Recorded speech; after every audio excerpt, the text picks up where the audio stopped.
Aujourd'hui, chers amis, on va attaquer un cours extrêmement important. Nous allons parler des Big Four. Alors, ce n'est pas les Big Four que vous croyez. On va parler des immobilisations financières et des placements. En effet, les placements à long terme sont subdivisés en deux parties. Les actions ou parts et les obligations. Pour le court terme, on va aborder les actions ou parts et les obligations et les bons. Pour commencer, il s'avère important de définir les placements à long terme. En effet, qu'est-ce qu'une participation? Une participation est un placement réalisé sous forme de part sociale ou action, détenues dans l'intention de les conserver durablement pour exercer sur la société émettrice un contrôle ou une influence notable. Autrement dit, une boîte achète un part du capital d'une autre boîte, par exemple dans le but de contribuer dans l'activité de cette dernière. Et on dit que ce sont des titres de participation dès lors que les titres représentent une fraction importante et qu'ils cherchent à rester durablement pour avoir un pouvoir. Par contre, les placements à court terme sont réalisés dans une logique de spéculation.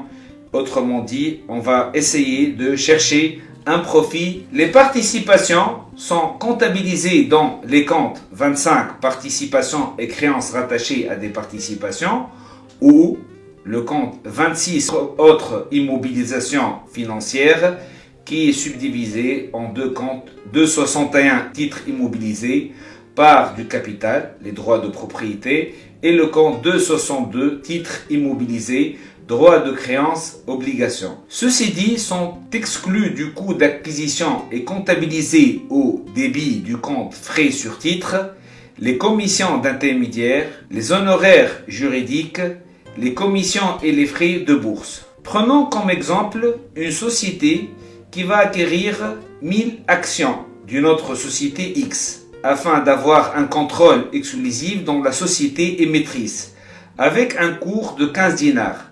La commission d'intermédiaire s'élève à 100 dinars hors taxe, le taux de TVA s'élève à 19%, la moitié sera payée immédiatement et l'autre sera libérée dans 2 ans. Concernant la comptabilisation, on va débiter le compte titre de participation pour 15 000 dinars, les frais sur titre pour 100 dinars, la TVA déductible pour 19 dinars et on va créditer le compte banque pour 7119 et les titres de participation non libérés pour 7500.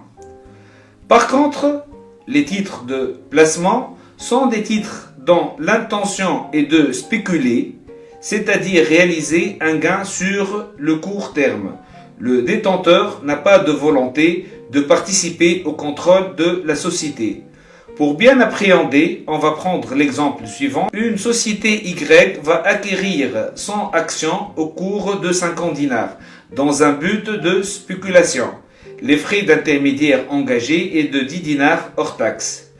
La comptabilisation est la suivante. On va porter le compte placement courant au débit pour 5000 dinars, les frais sur titre au débit pour 10 dinars, la TVA déductible au débit pour 19 et on va créditer le compte banque pour 5011,9.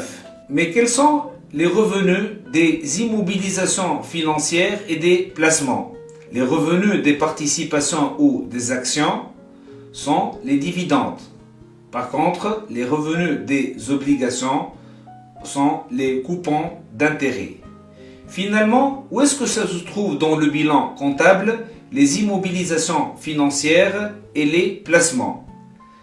Tout d'abord, au niveau de l'actif immobilisé, et plus précisément au niveau des immobilisations financières, on aura les actions, les parts et les obligations à court terme. Par contre, au niveau de l'actif circulant et plus précisément au niveau de la rubrique placement et autres actifs financiers, on trouvera les titres de placement et les obligations à court terme ou les bons. Et là, vous voyez la différence.